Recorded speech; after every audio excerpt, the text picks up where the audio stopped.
Hello everyone, what's up? Okay, I know you're probably thinking there's a sound. I don't know, it's back. Okay, but you're probably thinking this guy is posting whenever he wants, literally not on the days he said he was gonna do. I don't know what's with it. And I understand, I get you. Okay, I'm not even posting on this, but maybe after this video you understand why I'm posting, and we'll be posting more video, not just pictures, because I don't know. But today I want to talk about a topic that may be really relatable. I think it's probably the most relatable right now in general people and in Christians more like more importantly, or not more importantly, but maybe more specifically is what this video. So the video is going to talk about enthusiasm. Being enthusiastic. Are you enthusiastic? You just keep that in mind. That's what we're talking about today. And we're going to be talking about a story. I have my virtual Bible right here. So we're going to be looking at 2 Kings 13. We're going to go at 16 to 19. The context is this is Elisha. He was with Elijah, right? He got the double spirit of Elijah, right? When Elijah went to heaven in the fiery chariot. And so he's talking to the king of Israel right now, who was kind of like a pagan kind of king, right? But verse 16, he's taking him to get bows. Elisha's telling the king in the verses before this to get bows. Take bows in his hand. And so verse 16, and he, Elisha, said to the king of Israel, put thine hand upon the bow. And he put his hand upon it. And Elisha put his hands upon the king's hands. And he said, open the window eastward. And he opened it. Then Elisha said, shoot. And he shot. And he said, the arrows of the Lord's deliverance, and the arrow of deliverance from Syria, for thou shalt smite the Syrians in Aphek, till thou have consumed them. Okay. And he said, this is the important part. And he said, take the arrows, and he took them. And he said unto the king of Israel, smite upon the ground. And he smote thrice, 3 times, and stayed. And the man of God, Elisha, was wroth with him, mad with him, right? And said, thou shouldest have smitten or hit, right, 5 or 6 times. Then hadst thou smitten Syria till thou hast consumed it. Whereas now thou shalt smite Syria but thrice, 3 times. Okay, so it's kind of like King James Version, so I understand if that was kind of difficult for some, maybe sometimes a lot, it was me, to like kind of understand what it meant right here, because of all like the different words. So he says, verse 18, when he says smite, made hit, but the word it actually means beat. So if you ever have someone getting beaten, well, he's trying to beat the floor, the ground, with these arrows, right? And he does it 3 times. And so verse 19, he's mad. He's like, well, you hit it 3 times, and you just stayed there. You should have hit 5 or 6 times, he says, and then you would have consumed the whole. Syria. You would have like taken over all of it. You would have destroyed all of it. But since you only did 3 times, you only get just a little bit, just not all of Syria, but you'll conquer some of it. But she's mad because you should have done it 3. You should have said 5 or 6 times, and he would have completed the goal.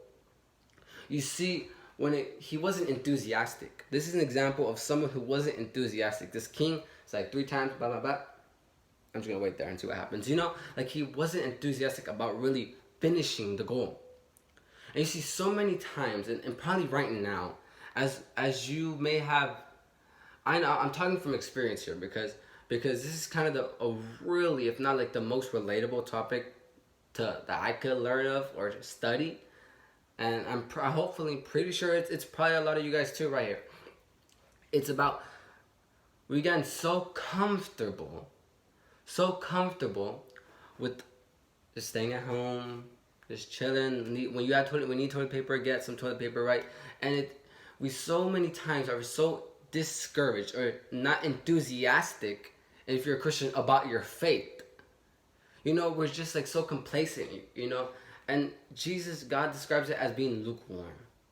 Okay, now I'm not like a fire and brimstone preacher, right? I'm not gonna say that, but it's just what the Bible says.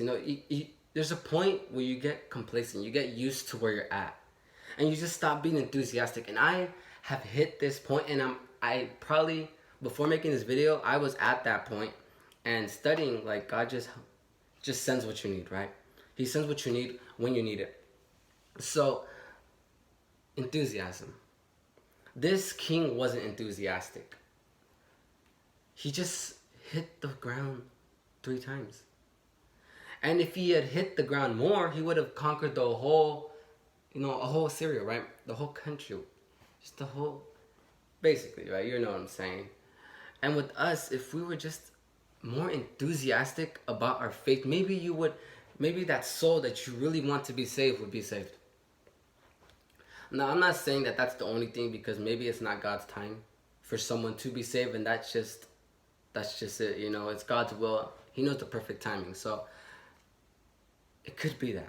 It could be that there's so much times where we have a chance as Christians to be able to share our faith in different ways. Sorry. And you could share your faith in so many different ways, but we are so unenthusiastic about our faith and not excited about that beautiful hope that we have. The Bible calls a blessed hope. And it tells us when Paul's speaking to Titus, looking for that blessed hope, that appearing of our great God and Savior, Jesus Christ. And I promise you, if we were able to go, whoever you are, right? If you were able to go, if I were to time travel, right? Let's do a time travel, and we're going to travel all the way back to when Jesus was being crucified, those hours before it, him on the cross. If we were able to go there and witness that ourselves, and then we're going to come back, I'm pretty sure that you will be like, wow, that Christian life, following him and what he did for me, that's a life worth living. He's worth living for. You see, and we look at so many things to kind of satisfy, or other things to encourage us, but the thing that encourages or should encourage us the most is that cross. And I've always thought about that. I've always heard it like this, especially when it comes to like worrying or not being enthusiastic or not being positive. Everyone knows how to be negative. Everyone knows how to worry. Everyone knows how to be unenthusiastic. But when they see someone who is different, who's enthusiastic, who's positive, who's not worrying but trusting in what they believe, now that's a difference. You see, and I'm speaking to myself right here, because everyone has their trials. Everyone has their times where they hit a low or something. Like, everyone has those times. But we are called as Christians to be different from others. Now, we're not saying that we're better than others. We're not. But we're different. So that other people that are not Christians or not followers may see that God makes people different. He makes them different from what society tells us to be, or what society is like. And it's going to make them want to be like the same. They want to seek how could I get like that? How could I be so enthusiastic? How could I be so positive? Who is giving them that enthusiasm? Right? And if we would just look to that blessed hope, we would be so much more positive, so much more enthusiastic than we are right now. Because enthusiasm is what we need right now. No one wants to be you could do so many puzzles. You could only do so many puzzles. You really can't just keep on doing it. You can't just staying there where you're at. I love this quote. I just literally read it before I started this video, and I thought it was so powerful. So it's from Ellen White, if you don't know her. It's the girl, it's the woman that I'm always posting on my stories, because I feel like she helps a lot. She was used by God.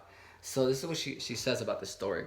He says, in proportion to the enthusiasm and perseverance with which the work is carried forward, will be the success given. God can work miracles for his people only as they act their part with untiring energy. He calls for men of devotion to his work, men of moral courage with ardent love for souls and with a zeal that never flags. Such workers will find no task too arduous, no prospect too hopeless, They will labor on, undaunted, until apparent defeat is turned into glorious victory. And that is in Prophets and Kings, page 263. You see, when we have that zeal doesn't come from us. That zeal doesn't come from your friend who's a Christian. That zeal comes from God. He gets that zeal from God. You know, zeal means to have a devotion. And you know, even Martin Luther said, you know, if you don't have a cause worth dying for, then, no, if you don't have a cause worth living for, then you may not be fit to live. I probably said that wrong, but I know what I meant. Sorry about that. I thought I had a good, but no. You see, when we look to God, He's the one that gives us that enthusiasm. Looking to the second coming, I mean, me as a 7-day Adventist, you know, 7 day, I keep the Sabbath. Adventist, I'm supposed to be excited about Jesus coming again. And many times or many are not. You see, but even Ellen White, used by God, right? She says, if we would just have that zeal, if we would look to God, seek Him with all our hearts, we will find Him. And when we find Him, He will give us that enthusiasm, that zeal, that we could keep on pushing. Then we could finish this work, the greatest work, the most necessary work to finish. We would see that blessed hope. If we would have that enthusiasm, we would see many people coming to Christ. But when the opposite happens, you already know the results. Maybe right now. So many worrying right now. Now, what if you were a person that didn't worry but had trust? How would that make a difference? Are you discouraged today? Are you unenthusiastic? But God can change that. And God wants to change that. He just asked that you may seek Him so He could change that. So my prayer is that you may seek Him and find Him. Seek Him with all your heart, because you will find Him. Have a blessed day. I'm gonna be posting more because I'm so encouraged just by hearing this sermon. This video, I'm gonna put my link in my bio. The sermon that I watched by Doug Batchelor. If you know me, you know I love his sermons, but so powerful, right? So God used, and so used by God. And so I'm gonna post it. This was kind of based on that sermon, just a glimpse of what he was talking about. So please go check his video out. I know it would help you so much. Have a blessed day, and yeah, keep on pushing because we almost home. And if you're not a believer, you have that home prepared for you. Just seek God, because He will answer even when it feels like He's not. He's gonna answer you. Okay, so this is for everyone, for Christians who are not enthusiastic, that they may show it, and for people that don't even believe in God, because God still loves you and God just wants to be with you. Have a great day. Bye.